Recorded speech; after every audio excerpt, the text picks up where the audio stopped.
Hello, my name is Amit Chopra from Refinitiv, and I have with me today the General Manager of Adib Securities, Khalid Khurdia. Khalid, welcome to Refinitiv. Hello, Amit. Good to see you. So we've spoken about the market and the economy. We've spoken about the equities and capital markets in general. I really want to focus on part 3 over here about the brokerage business because there's a lot going on in this space, a lot of innovation as well as a lot of headwinds. So if you want to just start off and give us an overview as the General Manager for Adib Securities of the brokerage business in this part of the world. Sure. The brokerage industry in the UAE is at the moment not where it should be, but I'm optimistic for the fact that regulations are changing, thus allowing the brokerage companies to diversify its activities and its ability to offer their clients a much broader spectrum of products. I would take you to about 15 to 14 years back, 14 to 15 years in terms of what we had started at the time when IPOs in the UAE were common and very popular, that led to almost 130 licensed brokerage houses to be established in the UAE back then. Those brokerage houses would employ, I would say on average, 10 to 15 employees that would be promoting the listed companies to their clients, and thus that created the huge influx of retail investors into our stock exchange. Well, the story is almost similar to what happened also in Saudis and in So how many brokers do we have now in the industry? Well, with the current market liquidity crunch that we've seen in the last 6 to 7 years, that number has declined as a result of some mergers and in some cases to brokers simply exiting. We're standing at about 30 to 35 companies at the moment. Okay, that's a big change. Is that purely because of liquidity, or are there other factors at play over here as well, per se, for brokerage houses? What stuff? You know, the idea of a broker is to execute transactions and to execute it professionally on behalf of their clients. I believe at some point in time we had to have that shake-up because in order for us to move forward with this industry and promote it as a professional industry in the UAE, you would really need to maintain the standards of a global brokerage houses in terms of attracting investors from abroad and institutions, and as well to safeguard the retail client interest.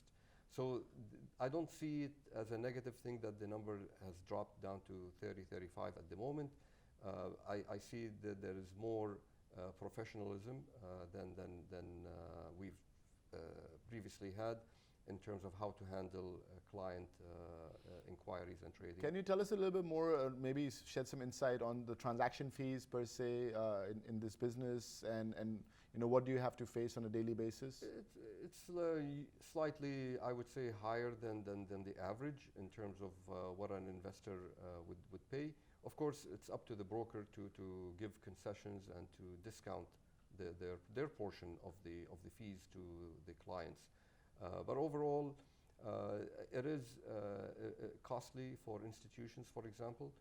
When we're talking about a 55 basis points between the buy and the sell, wow. that is quite high for an institution to pay for conducting a transaction. So is that limiting institutional trade flows as well, or is it at least a deterrent for those that are really keen on coming into the market? It isn't, because usually they work with their broker in terms of getting some discounts on larger transactions. But what I would think would be useful is if the stock exchanges, for example, in an effort to promote the institutional segment, to price the institutional segment commissions less than what they would do for a retail investor.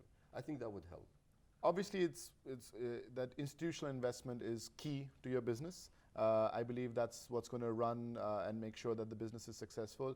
In previous parts, we've mentioned certain ideas on how we can increase institutional trade flows in this part of the world. The employee gratuity and the service benefits is a hot topic these days as well. How do you link these two together, and how do you believe it can actually increase institutional flows in the region?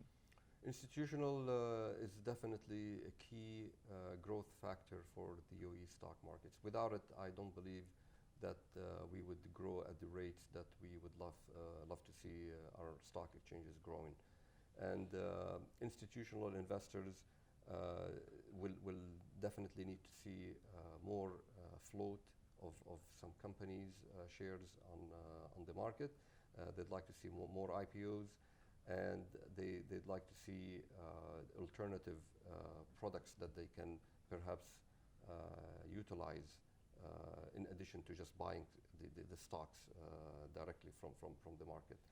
The balance at the moment, as we mentioned in previous meetings, about 60 to 40, 60% institutional, 40 retail. Is that accurate? Is that where you want it to be?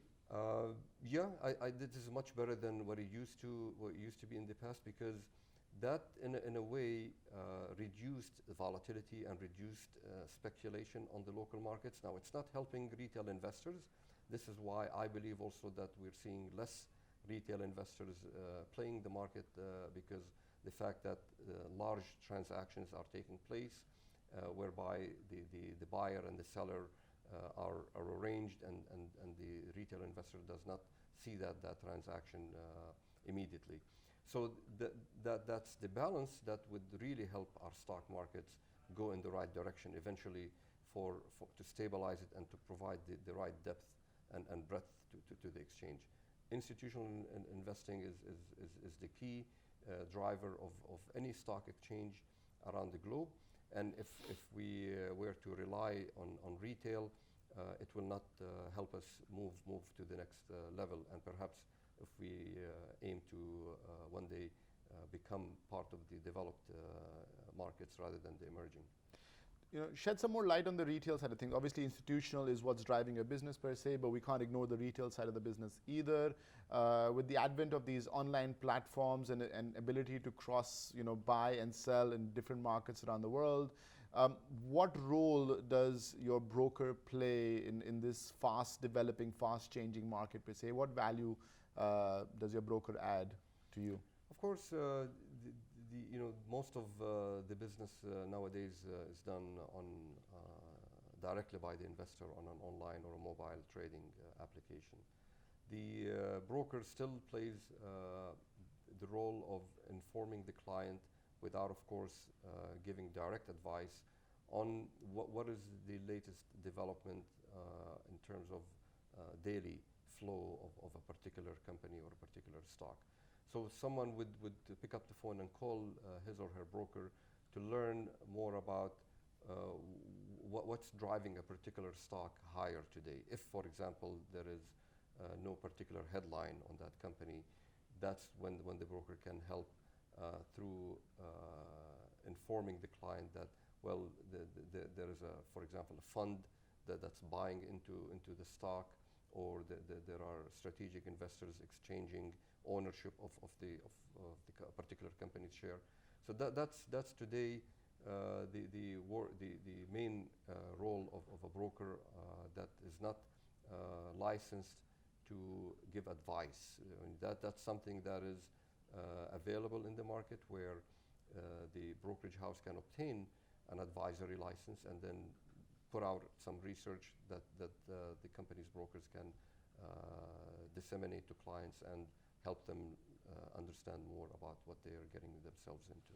Perfect. We'll talk a lot more in part 4 about Adib Securities in specific and your value addition to your clients. But thank you so much for this commentary. Good to see you. Just to summarize over here, the brokerage industry has faced some headwinds, obviously, but it's stabilized itself. There are things that we can do, and we've heard from Khalid about increasing institutional flows in the marketplace and the value addition that we do as a platform. You might forget, be it a platform or directly talking to a human, that we use brokers to actually make deals in all parts of our lives, real estate being one of them as well. So this is a space that we should look at intently and see how it grows for us. So thank you very much, Khalid. Thank you, Ahmed. Pleasure. Thank you. Take care.